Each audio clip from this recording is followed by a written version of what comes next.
Attraction is arguably one of the greatest elements of unconscious human behavior. This goes for even the most conscious human beings.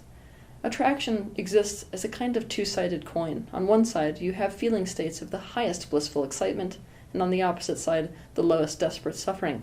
For this reason, it's important to get sober and really understand and accept the reality of attraction.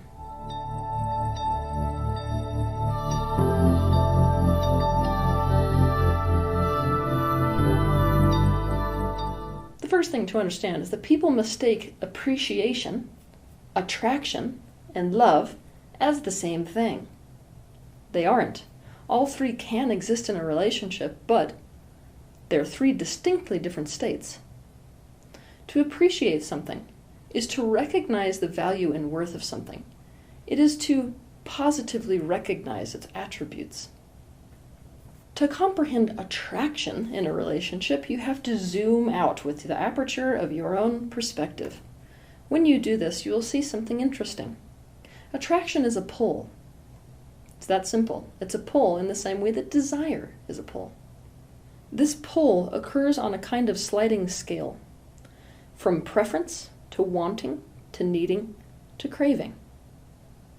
Attraction is always an indication that there is something you are wanting or needing, and it may be something you are not consciously aware of. And usually, the more attracted we are to something, the further away we feel that we are from that thing we want, and therefore the more desperate we are for it. Attraction may be an indication that something about the other person is what you are wanting in a partner. However, we have to accept that so often when we're attracted to somebody, it's not about the other person at all. Instead, it's something that we're wanting, that we feel that we can achieve through association with this person, through alignment with them. And we feel like we can secure that experience or that thing that we're needing and wanting by committing to a relationship, whether it's boyfriend, girlfriend, romance, or even friendship. Attraction, without exception, is always a call for personal expansion because it is an indication that there is a personal wanting that exists, a movement in the direction of something that one currently does not have or is not experiencing that one wants to have or experience. Recognizing what that thing is, what that missing experience is, what that want is, what that need is that you think you can get via that person is a completely necessary ingredient for conscious choice. Making this recognition is what it takes to see whether or not getting into a relationship with somebody is actually the best way to meet that need or to get that thing you're wanting. Often it's not. If we aren't conscious of what it is that we really want and think we can get via this person, we can become like a person so desperate for food that we eat a poisoned apple, or so desperate for one thing that we lose other things that matter in our life. Now here's something that's really important to understand. Attraction is not love because attraction is unilateral. Attraction is inherently self-centered because it's about a personal desire, a personal want. Love is not. Love is to take something else as a part of yourself. And doing so means their best interests, their wants and needs, are part of your own. Love is in fact a conscious choice. It's the conscious choice to take somebody as part of yourself. Now, the reason that this is so confusing, right, is because appreciation and attraction make the choice of love really easy. In fact, they make it so easy that instead of it feeling like a choice, it feels instead like a compulsion. Here are some examples. A female client of mine became attracted to a man. When she really examined what she loved about being near him, it was that he was very wealthy and therefore very powerful. This made her feel protected. It elevated her status, and with that her self-esteem. Also, when she was with him, she was not under so much pressure to provide for herself. What she was wanting was the relief from financial pressure, protection and safety, and also status and the esteem that comes with it. There's nothing wrong with these desires, but only once she saw that this was what she wanted could she evaluate whether being in a relationship with this man was the right conscious decision for her to make, or whether she should go about getting those things in different ways. One woman might have made that evaluation and decided that it was in both her and his best interest to get into that relationship. This woman, however, decided the exact opposite because when she imagined him having no money and no power at all, she wanted nothing to do with him. One male client of mine became attracted to a woman. She was super beautiful, hyper ambitious, and emotionally explosive, the exact opposite of him. In the beginning, this relationship felt exciting. After a while, they started to fight. His lack of ambition began to bother her. Her ambition began to bother him. They never had the same priorities because of it. When they would fight, he would become withdrawn and she would explode with rage. When he examined the attraction consciously, he saw that she embodied all of the things he had disowned within himself. He saw that she was so much like his own mother, that he recognized that a part of him was convinced that if he could get her to prioritize different things than her own ambition, prioritize him, that it would be healing that wound within him. It would be the same as his mother prioritizing him over her ambitions. He realized that he needed to end the relationship because his own wants and needs and even that unhealed wound would be better served by finding a woman who flat out prioritized him instead of her own ambitions. He also realized that his own expansion would be better served by re-owning his own ambition and his own emotions. In truth, they were completely incompatible, especially in that they wanted drastically different things. One male client of mine became attracted to another man. Now, this man was doting, and he was stable, and he was responsible. Everything that this person wanted in a partner. When he examined his attraction to this man, he realized that he wanted stability in his life, and he wanted to create that stability in tandem with a truly committed partner. Even if he was not in a relationship with this man, there were things he genuinely appreciated about him. The things he wanted for his life were the same as what this man wanted. He made the conscious choice to love this man. Because of this, he decided that the best choice would be to consciously commit to this man. They are now happily married. The first problem we get into when it comes to attraction is the meaning that we assign to attraction. As you can see, probably I've changed the way that you're looking at attraction just by what I've already said in this video. But here's what we do. Whenever we feel attracted to somebody, we assign meaning to that attraction, and that meaning gets us into a hell of a lot of trouble because we tell ourselves things like this. Oh, the attraction that I feel towards this person means this person could be the one. Oh, the fact that I'm attracted to this person means that we are meant to be together, physically or emotionally, or both. It means it's a sign from the universe pointing me to my perfect partner. It means we must be compatible at our core. If we aren't, it's just a matter of time or healing before we will be. Oh no, it means I'm not meant to be with my current partner. The actual meaning of attraction can be far, far different from any of this, as people have so painfully found out in the past. But I will tell you that fairy tales and Hollywood don't help with the meaning we assign to attraction. The second problem that we get into when it comes to attraction is overlays. What I mean by this is, we have an idea for what we want in our life, and we're super unconscious when we become attracted to somebody about what specifically it is that we're wanting or needing in the scenario that we think that we're going to get through that person. In other words, we're unaware of what desire being in the presence of that person triggers in us. Because of this, we take our fantasy for what we want, even subconsciously, and we project it over the top of the other person, so we don't even see them at all. When we feel attraction to someone, we ignore anything that's telling us that in reality this person does not match the vision of what we want for ourselves and for our life. We do not recognize incompatibility where it exists. Instead, we become like casting directors. We mistake attraction to mean that this person is the character we've been waiting for in our vision of our life that we've been trying to create. Now, any sign that a person could potentially be part of that play that we want our life to look like means that we instantly cast them in the role of that thing without realizing they may not actually be that character. You know how a casting director works. They get a line of people and they say, that one fits the role the best. We kind of do that in our relationships. Here's the problem. We become convinced that that is who they are in reality. But we're not in love with the actual person. We're in love with the character we want them to play in our life. When they act in character, we approve of them. When they break from character, we disapprove of them and try to criticize them back into it. It's critical for you to understand overlays when it comes to understanding attraction. For this reason, watch my video titled Overlay, What Prevents You from Having a Real Relationship. When we're in an overlay in a relationship, we're like moths flying towards a flame thinking that it's moonlight. The third problem that we get into when it comes to attraction is that we fail to recognize attraction as a greater calling from the universe at large towards our own unification. This is perhaps the most important thing to understand about attraction. Our consciousness is not in a state of unification, it is in a state of fragmentation. Our consciousness splits, It is, in fact, the primary coping mechanism for a physical human. To understand this in depth, watch my video titled Fragmentation, the Worldwide Disease. What we do is we identify with and we own, we become a mirror of the parts of us that kept us safe in our environment, the part that we felt ensured our well-being. We do the exact opposite with any parts of ourselves which we feel do the opposite. When we feel like a trait is not going to add to our well-being, is going to keep us unsafe, is vulnerable, we suppress, reject, deny, and disown it.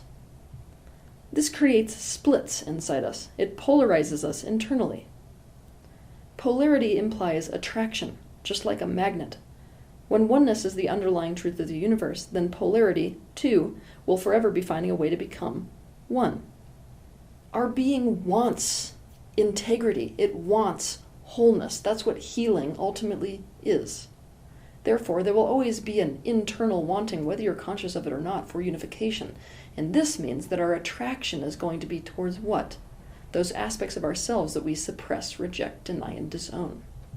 This lovely time-space reality which we live in is based off of the law of mirroring, which many people call the law of attraction. But what this ultimately means is that anything that is inside us is going to be projected externally, almost like we stepped in front of a mirror. That means that people are going to show up in our life that are a match to all aspects of us. This includes people who are a perfect reflection of that which we deny, disown, reject, and push away from ourselves. What will happen here is that we will initially feel attracted to them when they show up in that external mirror, because that's where that polarity exists, like a magnet. The closer we get to them, however, the more this is going to flip, because the closer we get to them, the more we're going to have access to those feelings that belong to that aspect of us that we suppressed, rejected, denied, and disowned.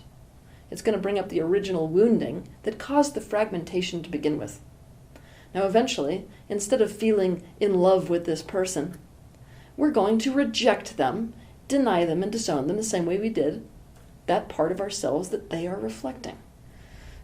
This is, by the way, the main reason why our attraction so quickly can turn to pain.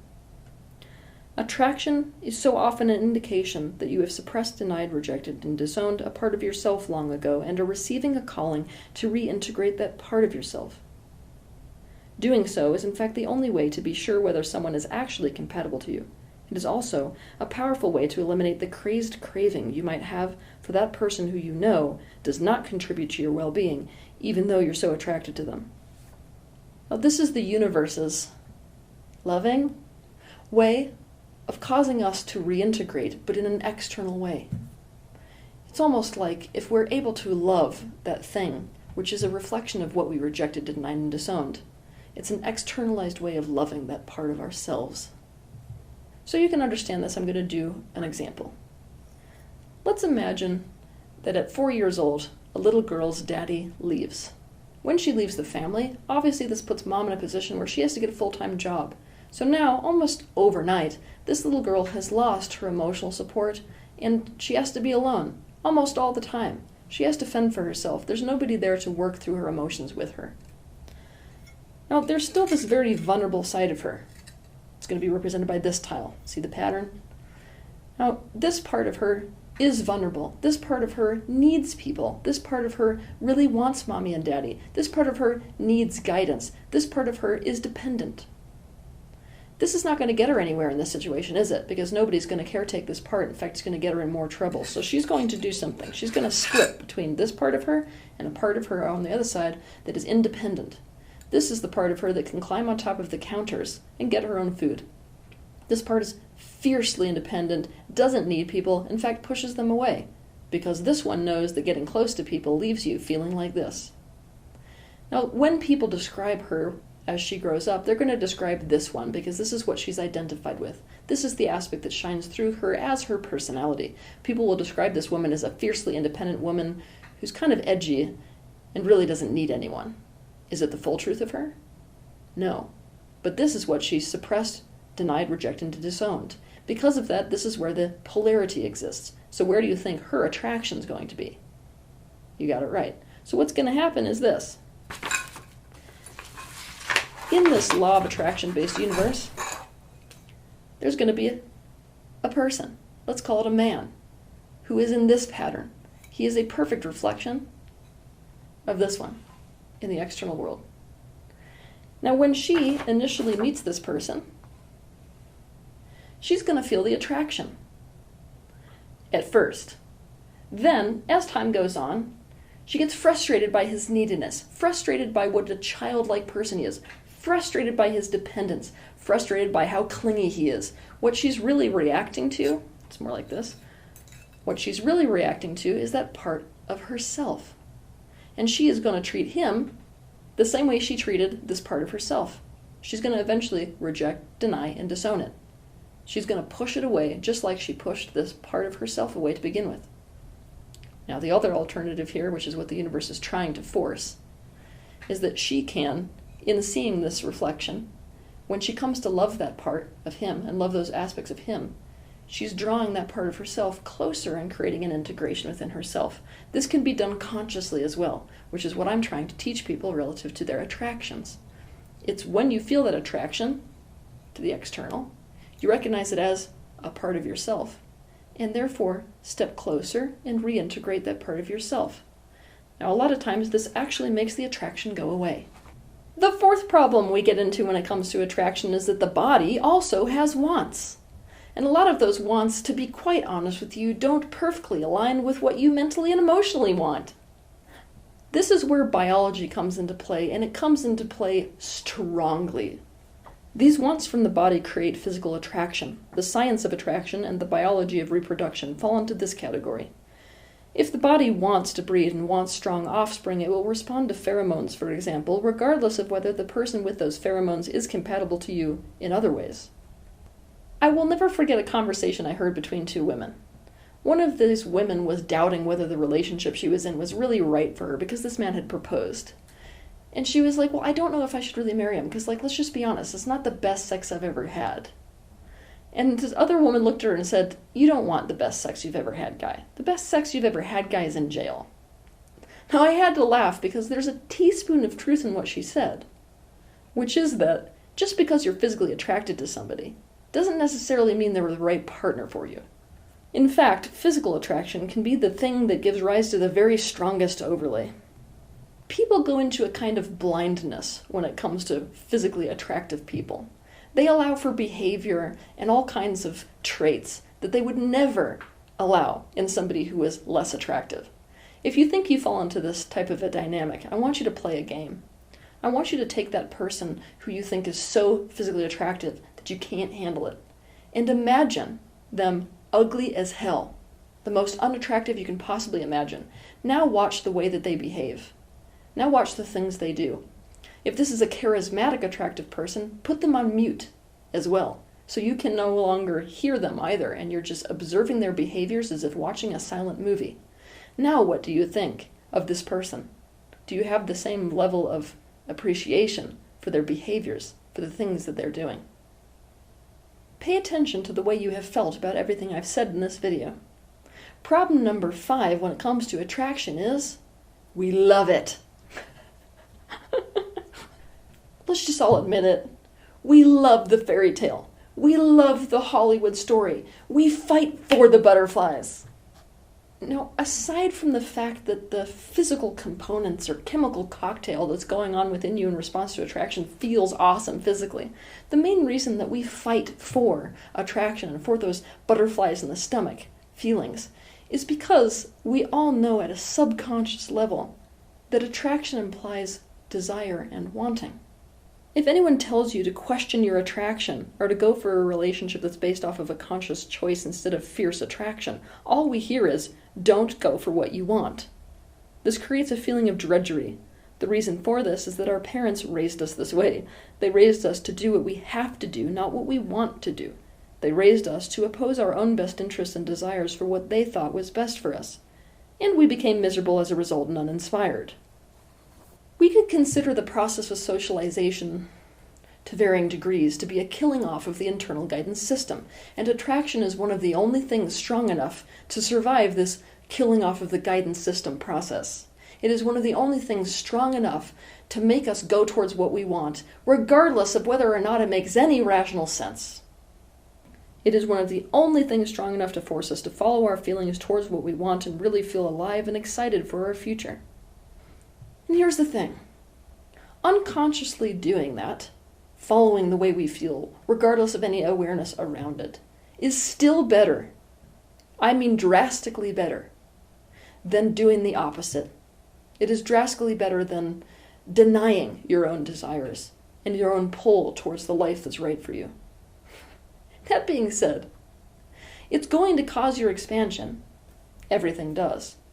Blindly following your attractions will cause expansion in every way. Here's the thing, though. So will whacking a tree at 70 miles an hour. The universe has no interest in you denying your needs and desires. What it does want is for those needs and desires to become conscious.